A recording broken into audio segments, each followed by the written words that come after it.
So there are actually very few records that Taylor Swift does not hold. First is the highest selling album of all time. Thriller is still the highest selling album of all time. I think it's selling like 80 million copies total as well.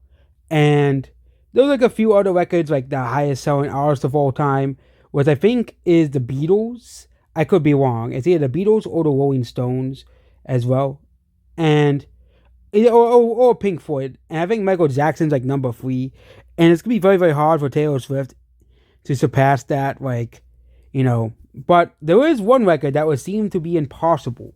And that was of course Adele's record. So Adele for the longest time held the record for the highest opening for an artist ever.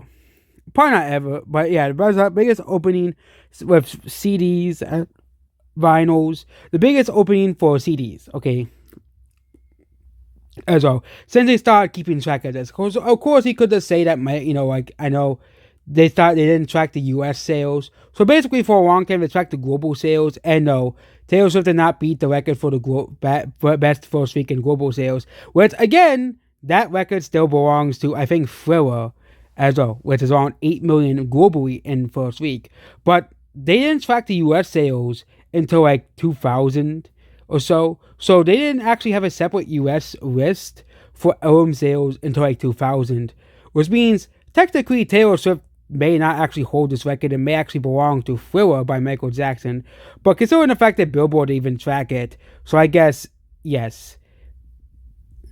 Yes, that means Taylor Swift has broken the highest opening in the week in US history since, of course, they began tracking it, selling over 3.5 million. As well, other presidents said Gaguet 3.5 million sales debut as well here. It is probably backed up by the record streaming songs as well, probably to 150, whopping 500k streaming equivalent albums. No one live could ever do this without with a passage of centuries. Now 1,000 variants out of a dozen A-list collabs. The fact that no other artist has debuted of 1 million this decade, with 500-600k being the A-list ceiling, solidifies that. I need more people to fully absorb how industry-shaking this record is. A all-time deal immortal record only Taylor Swift can hope to obliviate in this lifetime, or unless another artist comes along and is basically the next Taylor Swift or next Michael Jackson as well. Okay, which there's a huge possibility that does happen. You do have this one artist every generation.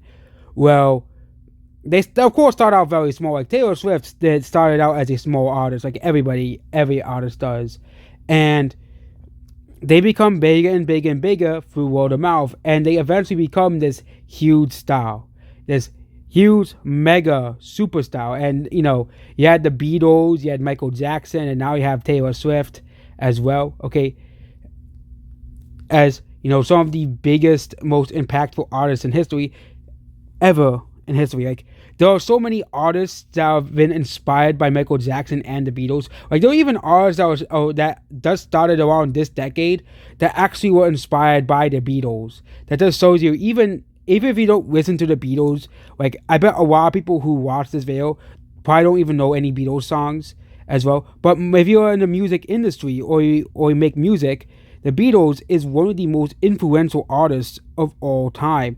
Like as well, okay? And Taylor Swift, there's always tons and tons of artists. Like, if your favorite artist that probably debuted in the past 10 years, with a few exceptions as well, has probably said Taylor Swift was one of the inspirations to make music. Same thing with Michael Jackson. There are so many artists that were inspired by Michael Jackson to make music as well. And, I wonder what Gen Z's, generational artists will be. Millennials was Taylor Swift, Gen X was Michael Jackson, Boomers was the Beatles as well. I'm talking about like the one artist that's like to stand out. Like Gen Z music is now starting to become big. Like you now have Gen Z artists as well here. I think the biggest Gen Z artist, actually I gotta see this. Who's the biggest Gen Z artist? I don't think it's Justin Bieber. I don't think Justin Bieber is Gen Z. I think it's millennial.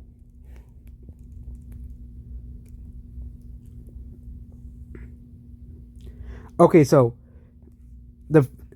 according to Google, the three biggest Gen Z artists out of the moment at this moment is Olivia Rodrigo, Billie Eilish, and Sabrina Carpenter. That's what Google says Yeah. So yeah, and yeah, that's what Google says. Yeah.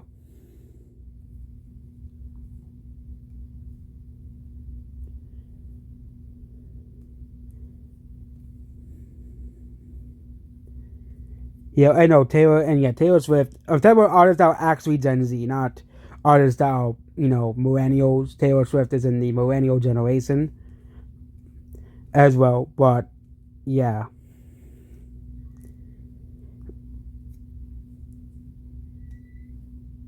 yeah, but yeah, well, Gen Z, obviously, now Gen Z has huge artists as well here. But yep, goodbye.